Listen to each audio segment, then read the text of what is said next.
औरंगजेब की धार्मिक नीति पूर्णतया इस्लामी शासन के अनुरूप थी। वह चाहता था कि वह इस्लामी शरीयत के अनुसार शासन करे। इस्लाम की सेवा करना ही उसका मुख्य उद्देश्य था।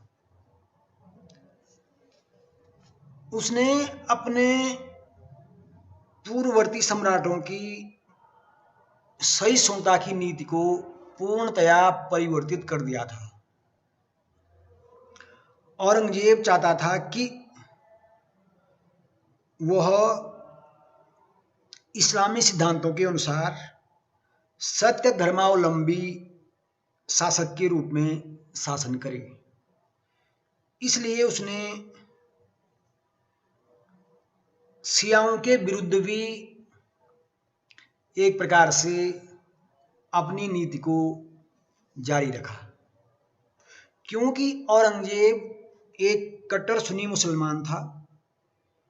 इसलिए वह इस्लामी सिद्धांतों के अनुसार ही शासन करना चाहता था।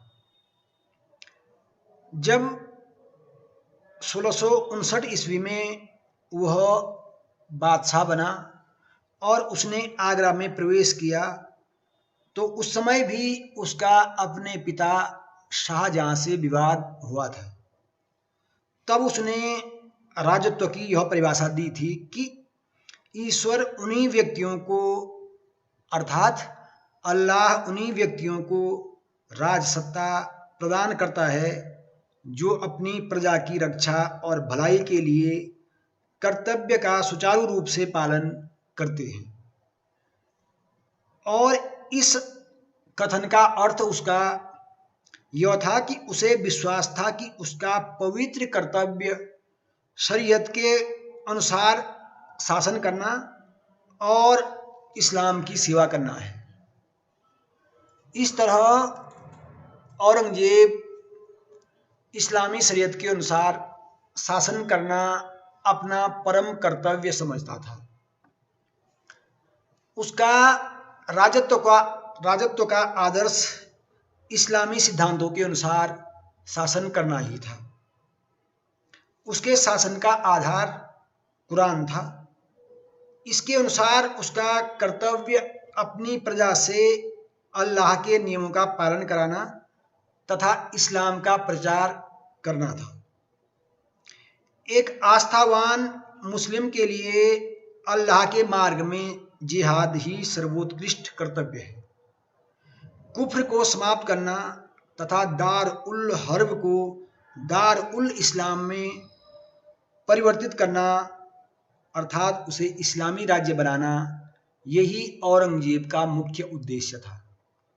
दार उल हर्ब का अर्थ होता है काफिरों का देश, अर्थात जो गैर मुस्लिमों का देश, और उसे दार उल इस्लाम अर्थात इस्लामिक देश बनाना, ये औरंगजेब का मुख्य उद्देश्य था।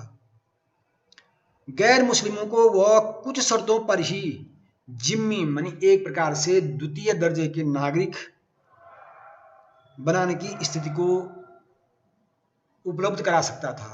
अर्थात कुछ शर्तों पर ही वह गैर मुस्लिमों को अपनी द्वितीय दर्जे की प्रजा स्वीकार करने को तैयार था।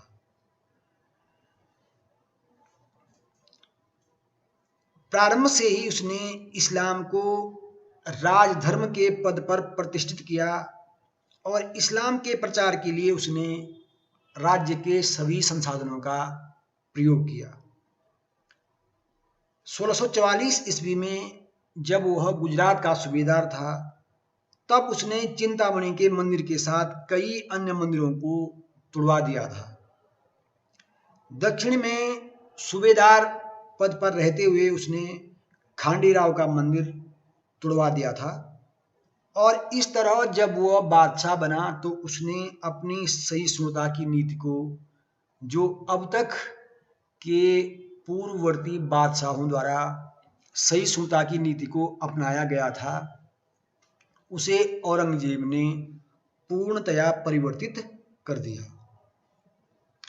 अपने शासनकाल के प्रारंभिक वर्षों में उसने शियाओं पर भी कठोर कार्रवाई की, क्योंकि वह इस्लाम में एकता जो है सुन्नी मत के आधार पर ही चाहता था। इस संदर्भ में बीडी महाजन लिखते हैं कि उसने दारा के सूफी साथी शाह मोहम्मद बदख्शी को दरबार में बुलाया तथा प्रसिद्ध सूफी संत सरमद को, जिसके प्रति दारा की विशेष श्रद्धा थी, उसे प्राणदंड दे दिया। इसी तरह उसने 1672 ईस्वी में 3 खलीफाओं को गाली देने के अपराध में मोहम्मद ताहिर नामक शिया का सिर काट दिया था।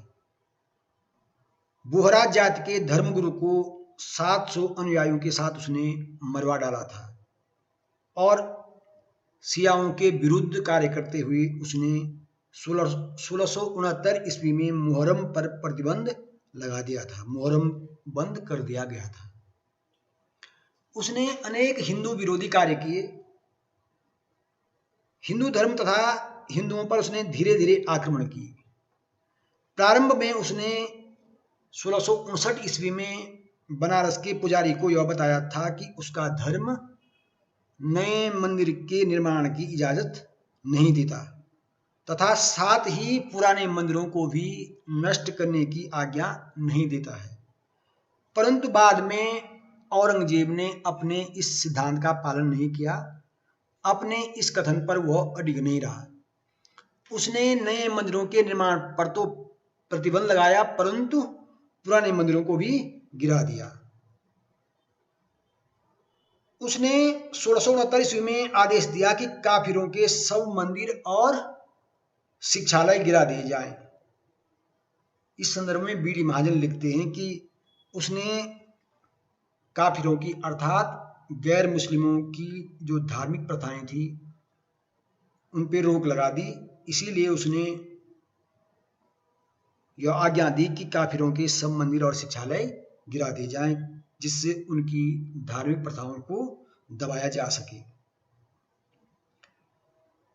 इस तरह उसने कई प्रसिद्ध मंदिरों जैसे सोमनाथ, बनारस, मथुरा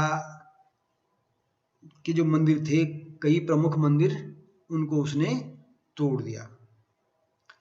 यही नहीं, उसने जजिया कर पुनः लगाया, क्योंकि 1679 ईस्वी में राजा जसवंत की मृत्यु हो गई थी और इसके बाद औरंगजेब ने गैर मुस्लिमों पर पुनः जजिया लगा दिया। इससे राज्य का स्वरूप बदल गया और अब मुगल साम्राज्य एक इस्लामी राज्य घोषित हो गया, जिसमें केवल मुस्लिमों को ही रहने का अधिकार था। गैर मुस्लिम जजिया देकर ही जिम्मी के रूप में द्वितीय श्रेणी के नागरिक बन सकते थे। इस तरह गैर मुस्लिमों पर औरंगजेब ने पुनः जजिया कर लगा दिया और उन्हें द्वितीय दर्जे का नागरिक बना दिया। हिंदुओं पर आर्थिक दबाव बनाने के लिए उसने 1665 ईस्वी में मुसलमान व्यापारियों पर जहां 2% चुंगी लगाई व्यापारिक माल पर, तो वहीं हिंदुओं पर 5% चुंगी लगाई गई, जिससे कि हिंदुओं का शोषण किया जा सके। साथ ही साथ उसने 1667 ईस्वी में मुसलमान व्यापारियों पर से पूरी तरह चुंगी हटा दी, परंतु हिंदुओं पर पूर्ववत 5% चुंगी कर बना रहा। यह सब हिंदुओं को आर्थिक रूप से प्रताड़ित करने का प्रयास था। यही नहीं, उसने कई महत्वपूर्ण विभागों से हिंदू अधिकारियों को भी बर्खास्त कर दिया। 1671 ईस्वी में औरंगजेब ने एक फरमान जारी किया कि राजस्व विभाग में कर संग्रह करने वाले सब अधिकारी केवल मुसलमान हों और अन्य जो धर्म के अधिकारी हों उन्हें हटा दिया जाए। साथ ही साथ उसने तालुकेदारों से भी यह कहा कि वे अपने हिंदू पेशकारों तथा दीवानों को हटा दें और उनके स्थान पर मुसलमानों को नियुक्त करें। यद्यपि पर्याप्त संख्या में योग्य मुसलमान न मिलने के कारण इस आदेश को बाद में संशोधित किया गया और आधे मुसलमान और आधे हिंदू रखने का आदेश दिया गया। परंतु इस तरह औरंगजेब ने सरकारी पदों से निश्चित ही हिंदुओं को बर्खास्त करने का प्रयास किया। हिंदुओं के धार्मिक मेलों पर भी औरंगजेब ने प्रतिबंध लगाए। 1668 ईस्वी में उसने यह आदेश जारी किया कि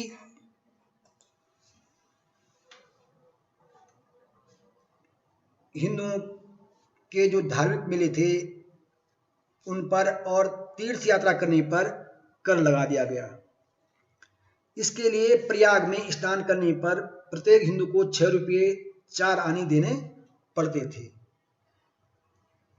इसी तरह 1695 ईस्वी में औरंगजेब ने आदेश दिया कि राजपूतों के अलावा कोई हिंदू हाथी घोड़े पालकी पर सवारी नहीं कर सकता और इसी तरह उसने हिंदुओं को शस्त्र रखने पर भी प्रतिबंध लगा दिया। यही नहीं, औरंगजेब ने जबरन हिंदुओं का धर्म परिवर्तन भी किया। उसने जबरन धर्म परिवर्तन की नीति अपनाई और जुझार सिंह बुंदेला, जो एक प्रसिद्ध राजपूत विद्रोही हुआ, राजपूत जिसने औरंगजेब से टक्कर ली और उसकी नीतियों का विरोध किया, तो जुझार सिंह बुंदेला के परिवार के पुरुषों तथा स्त्रियों को जबरन मुसलमान बनाया गया। इसी प्रकार गोकुल जाट के परिवार को भी मुसलमान बनाया गया था। इस तरह औरंगजेब ने अपनी धार्मिक नीति को गैर मुसलमानों के विरुद्ध, गैर इस्लामियों के विरुद्ध निरंतर जारी रखा और हिंदुओं को उसकी धार्मिक नीति का शिकार होना पड़ा। औरंगजेब की धार्मिक नीति का यह परिणाम हुआ कि धीरे धीरे हिंदू, सिख आदि उसके विरुद्ध होते गए। इसका परिणाम यह भी हुआ कि अब तक जो मुगल साम्राज्य में सौहार्द और सहिष्णुता की नीति थी वह पूर्णतया समाप्त हो गई और औरंगजेब की नीति के विरुद्ध राजस्थान, मालवा, बुंदेलखंड, खानदेश में विद्रोह हुए। दक्षिण में मराठों ने अपनी स्वतंत्र सत्ता स्थापित करने का प्रयास किया। इसका जो प्रमुख परिणाम रहा कि औरंगजेब की धार्मिक नीति के विरुद्ध मथुरा के जाटों और कृषकों ने विद्रोह कर दिया, क्योंकि मथुरा के मुगल अधिकारी अब्दुल नबी ने, जो कि निरंतर मंदिरों को तोड़ रहा था, उसने जाटों को क्रुद्ध कर डाला। अब्दुल नबी ने मंदिरों को तोड़कर मथुरा में मस्जिद का निर्माण कराया था। वह हिंदू कन्याओं का अपहरण करता था।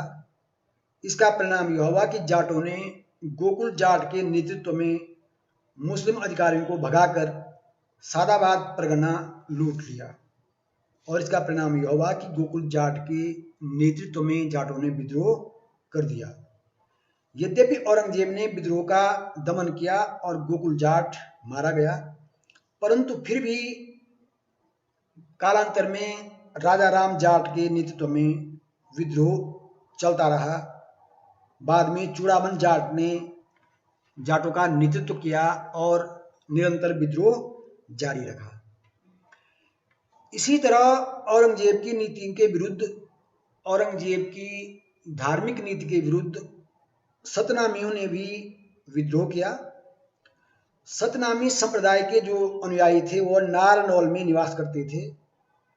वे शांति प्रिय तथा धार्मिक प्रवृत्ति के कृषक थे, परंतु एक सतनामी कृषक के प्रति एक मुस्लिम प्यादे ने जो दुर्व्यवहार किया, तो इससे पूरा सतनामी संप्रदाय भड़क गया और अपने धार्मिक अधिकारों की रक्षा के लिए कटिबद्ध हो गया। उन्होंने मुस्लिम सैनिकों का विरोध किया, उनके विरुद्ध विद्रोह किया और औरंगजेब द्वारा तोपखाने के प्रयोग से ही एक बड़ी सेना के बाद ही सतनामी विद्रोह का दमन किया जा सका। औरंगजेब की धार्मिक नीति जो थी वह उत्पीड़न की नीति थी। इसलिए औरंगजेब के धार्मिक उत्पीड़न से सिखों में भी असंतोष व्याप्त हो गया और इसका परिणाम यह हुआ कि सिखों ने मुगलों के विरुद्ध संघर्ष आरंभ किया। सिखों के गुरु तेग बहादुर ने आनंदपुर को अपना केंद्र बनाया और मुगल सैनिकों ने यद्यपि गुरुद्वारों को नष्ट किया तथा मसन्नों को नगर से निकाल दिया। गुरु तेग बहादुर ने इसका विरोध किया तो उन्हें बंदी बनाकर दिल्ली लाया गया और जहां औरंगजेब के आदेश पर उनकी हत्या कर दी गई। बाद में गुरु गोविंद सिंह ने सिखों को खालसा पंथ में संगठित कर दिया और मुगलों से दीर्घकाल तक संघर्ष जारी रखा। इसी तरह राजपूतों ने भी औरंगजेब की धार्मिक नीति का विरोध किया। राजपूत मंदिरों को तोड़ने तथा जजिया लगाने से असंतुष्ट थे। इस कारण उन्होंने निरंतर औरंगजेब की नीति का विरोध किया। औरंगजेब की जो मंदिरों को नष्ट करने की नीति थी उससे भी हिंदू शासक और अन्य राजा नाराज थे। इस कारण बुंदेलखंड में विद्रोह हुआ और छत्रसाल के नेतृत्व में बुंदेलों ने संघर्ष किया। बुंदेले छत्रसाल के नेतृत्व में एकत्र हुए और उन्होंने बुंदेलखंड की स्वतंत्रता का संघर्ष आरंभ किया। इस तरह औरंगजेब की धार्मिक नीति का परिणाम यह रहा कि मुगल साम्राज्य में कई स्थानों पर उसकी नीति के विरुद्ध विद्रोह हुए और कालांतर में उसकी धार्मिक नीति मुगल साम्राज्य के पतन का एक प्रमुख कारण बनी।